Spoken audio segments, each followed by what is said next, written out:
में बना रही थी और गुस्से में साथ में बड़बड़ा भी रही थी। पता नहीं इन लोगों को क्या दिक्कत है, एक बात भी समझ में नहीं आती है, हमेशा बस अपनी ही मनमर्जी करनी होती है। अरे फिर हमारा इस घर में रहने का फायदा ही क्या है, जब हमारी मर्जी का कुछ चलता ही नहीं है। एक तो इतनी ठंड है, फिर भी इन्हें समझ में नहीं आता। आखिर पायल इतनी ज्यादा गुस्से में क्यों थी, जानने के लिए जरा कहानी में आगे बढ़ते हैं। पायल खाना बनाकर सबको परोसती है। सभी टेबल पर बैठकर साथ में खाना खा रहे थे। चलो चलो, खाना तो खत्म होने वाला है, अब खाना खाते ही सब जल्दी से ऊपर पहुंच जाओ, सोने की तैयारी शुरू करो, आज वैसे ही पहले बहुत देर हो गई है। हाँ मम्मी, चिंता मत करो, बस अभी खाना खाकर ऊपर बिस्तर लगा देंगे, मैं और भाभी दोनों मिलकर। ठीक है, पहले हम ऊपर चले जाते हैं, उसके बाद तुम दोनों बिस्तर लेकर ऊपर आ जाना। हाँ जरूर, यही काम रह गया है ना मुझे तो। सभी खाना खा लेते हैं और उसके बाद पायल और रिया दोनों मिलकर छत पर जाकर बिस्तर लगाने लगती हैं। दोनों बिस्तर बिछा ही रही थी, तभी वहां सामने वाली छत पर, जो उनकी दीवार से बिल्कुल दीवार सटी हुई थी, उनकी पड़ोसन बहू भी वहां पर बिस्तर बिछा रही थी। और पायल, घर का सारा काम खत्म हो गया? हाँ, सबने खाना पीना खा लिया है, अभी सबका बिस्तर लगा दूंगी, सब लेट जाएंगे, उसके बाद बस बर्तन धोने बचे हैं, जाकर वही धोऊंगी। एक तो इतनी ठंडी ठंडी हवा चल रही है और ठंड में रात को बर्तन धोना बड़ा मुसीबत होता है। इसलिए सर्दी में मैं तो पहले ही काम खत्म कर लेती हूँ, उसके बाद काम करने का मन ही नहीं करता, वो भी ठंडे पानी से। तभी वहां पर पायल और नेहा के ससुराल वाले ऊपर आ जाते हैं। अरे शीला आ गई, आज तो तू भी जल्दी छत पर आ गई, लेकिन आज तो बहुत ही ठंडी हवा चल रही है, बड़ी ठंड है, मैं इसीलिए मोटी रजाई लेकर आई हूँ। हाँ सच में बहुत ठंडी हवा चल रही है, हमने भी मोटे कंबल और रजाई निकाल ली है, अब सर्दी बढ़ेगी और मैंने सोचा तेरे और सरला दोनों के साथ मिलकर आज गप्पे लड़ाऊंगी, इसलिए मैं छत पर जल्दी आई। आज मेरे पास तुम्हें बताने के लिए बहुत धमाकेदार खबर है। क्या कहा, सच में? बता फिर तो जल्दी।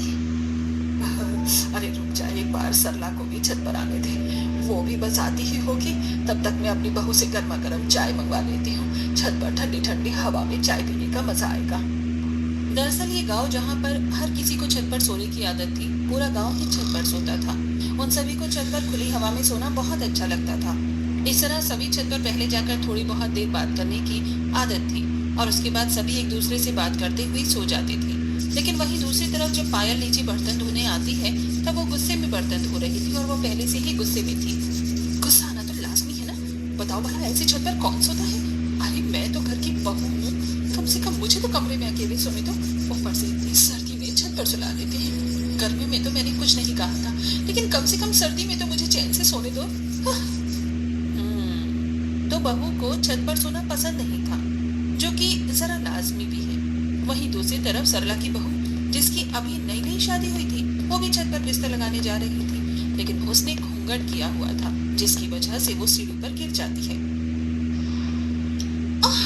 ओए माँ, मर गई मैं तो, फूट गई, बड़ी जोर की लगी है, पैर भी मुड़ गया।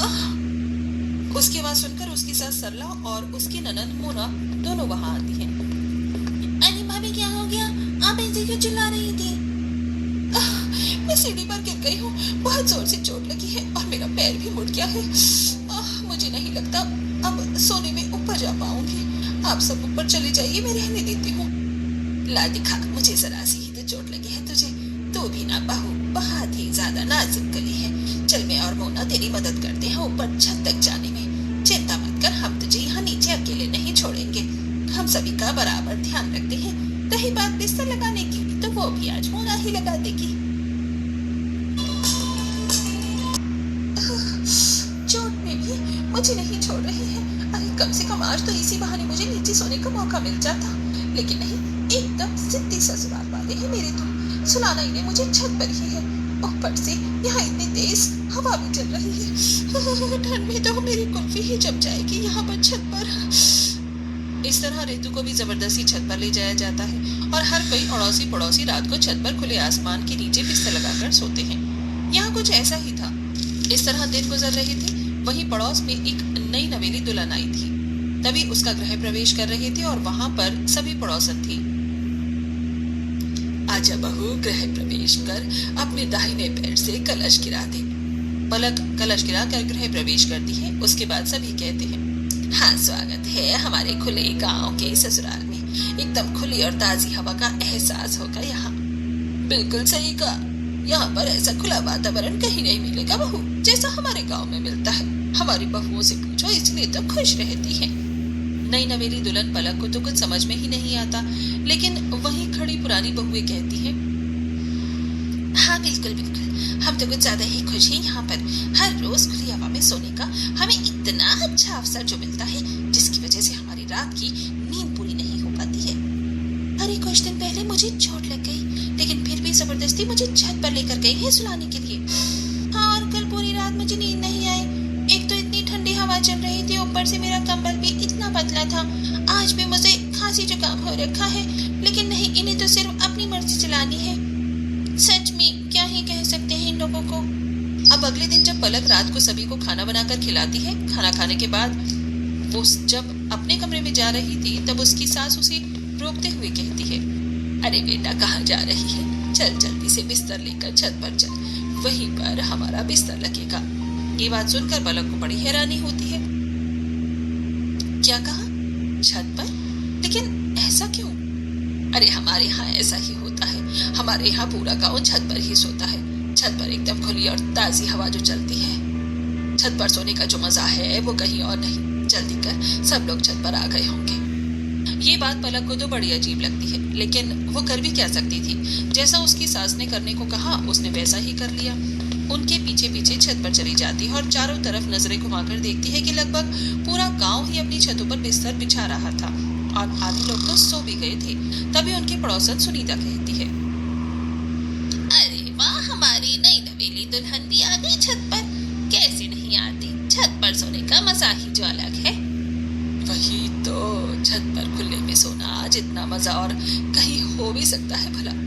वहीं दूसरी तरफ सुनीता की बहू मन में सोचती है, ये लोग कुछ भी अपने मन में खुद ही सोच लेते हैं, हमें अच्छा लगेगा, लेकिन इन्हें कौन बताए हमें जो छत पर सोना बिल्कुल भी पसंद नहीं है, लेकिन जबरदस्ती ऊपर उठाकर ले आती है। मैं तो पलक का सोच रही हूँ, बेचारी को शादी के दूसरे ही दिन छत पर जाकर सोना पड़ रहा है। पता नहीं मन में क्या क्या सोच रही होगी। सभी बिस्तर लगाकर सो जाते हैं, लेकिन पलक, जिसके लिए ये सब बिल्कुल नया था, उसे बिल्कुल भी नींद नहीं आती। वो आंखें खोलकर देखती है कि उसके पूरे ससुराल वाले आराम से खर्राटे मारकर सो रहे थे। वो बड़ी परेशान हो जाती है। यार, यहाँ छत पर कितनी तेज हवा चल रही है। मेरे ससुराल वाले नहीं, मुझे तो लगता है पूरे गाँव वाले ही पागल हैं। भला ऐसी सर्दी में इतनी ठंडी हवा में छत पर कौन सोता है? सभी लोग कैसे खर्राटे मारकर सो रहे हैं? मुझे तो बिल्कुल नींद नहीं आ रही, मुझे तो बहुत ठंड लग रही है। इस तरह पूरी रात ठंडी हवा में पलक की कुल्फी जम जाती है। वो पूरी रात एक पल भी चैन से नहीं सो पाती और बस करवट बदलती रह जाती है। अगले दिन सुबह पलक सभी को चाय बनाकर देती है। ठंड में सुबह सुबह चाय का अलग ही मजा है। अच्छा बहू, एक बात बता, रात को तुझे मजा आया ना ऊपर सोने में? हे भगवान, ये कैसा सवाल हुआ? मजा तो आया ही होगा माँ। अब ठंड में यहाँ पर इतनी खुली और ताजी हवा में छत पर सोने का मौका मिलेगा तो हर किसी को अच्छा तो लगेगा ही। हे भगवान, मुझे तो मेरा पति भी बिल्कुल पागल ही लगता है। ठंड में छत पर कौन सोता है? इस तरह सभी गांव वाले हर रोज छत पर ही सोते थे, लेकिन बहुओं को बिल्कुल भी नींद नहीं आती थी। ना तो उन्हें बिल्कुल भी आदत थी छत पर सोने की, और ऊपर से उन्हें बहुत सी परेशानी भी होती थी। एक रात जब सभी आराम से सो रहे थे, तब पायल, अरे यार, छत पर तो इतने मोटे मोटे मच्छर हैं, लगता है एक ही दिन में ये मेरा सारा खून पी जाएंगे। अब क्या करूं? ऊपर से मुझे बहुत ज्यादा ठंड भी लग रही है। पायल को बिल्कुल भी नींद नहीं आ रही थी और वो आंख बंद करके दोबारा सोने की कोशिश करती है, लेकिन तभी उसकी ननंद रिया उसके ऊपर पैर रख देती है, जिसके बाद उसे गुस्सा आता है। लो जी, बस इसी चीज की कमी रह गई थी। मेरे ऊपर इतना भारी 10 किलो का पैर रख दिया है। सब इतना चिपक कर सोते हैं, बिल्कुल नींद नहीं आती है। पायल गुस्से में रिया का पैर उठाकर फेंक देती है और दोबारा सोने की कोशिश करती है, लेकिन इस बार रिया उसके ऊपर हाथ रख देती है। कौन सी मनहूस घड़ी में मैं आकर इस गांव के ससुराल में फंस गई हूँ। सिर्फ इस ससुराल में नहीं, इस गांव के किसी भी ससुराल में आना बेवकूफी है। इस बार पायल उसका हाथ हटाती है और उसके बाद वो उठकर टहलने के लिए छत के दूसरे कोने पर जाती है। तभी सामने उसे लंबे बालों वाली एक परछाई नजर आती है, जिसे देखकर वो डर जाती है और हल्का चिल्लाती है कि चुड़ैल। अरे शांत, चुप हो जा पायल, कोई चुड़ैल नहीं है, मैं हूँ सीमा। अच्छा, तुमने तो मुझे डरा ही दिया। तुम अब तक सोई नहीं? अरे यार, कहाँ? एक तो इतनी ठंडी चल रही है, बड़ी ठंड लग रही है, ऊपर से इतने मोटे मोटे मच्छर काट रहे हैं, पूछो ही मत। सच में यार, मेरा भी यही बुरा हाल है। एक तो मेरे ससुराल वाले इतना चिपक कर सोते हैं, मुझे जगह ही नहीं मिलती। ऊपर से इतनी ठंड में छत पर सोना पड़ रहा है, जहाँ बिल्कुल भी नींद नहीं आती। सर्दी में तो इंसान को ज्यादा सोना चाहिए और हमें तो ढंग से रात को भी सोने को नहीं मिल रहा। सच में यार, कहाँ फंस गए हम। इस तरह दिन गुजर रहे थे और उन्हें जबरदस्ती छत पर सोना पड़ रहा था। कुछ दिन बाद गली के कोने पर सभी पड़ोसनी इकट्ठा होते हैं। सभी साथ मिलकर बाजार में सब्जी लेने जा रही थी। क्या हाल है तुम सबका?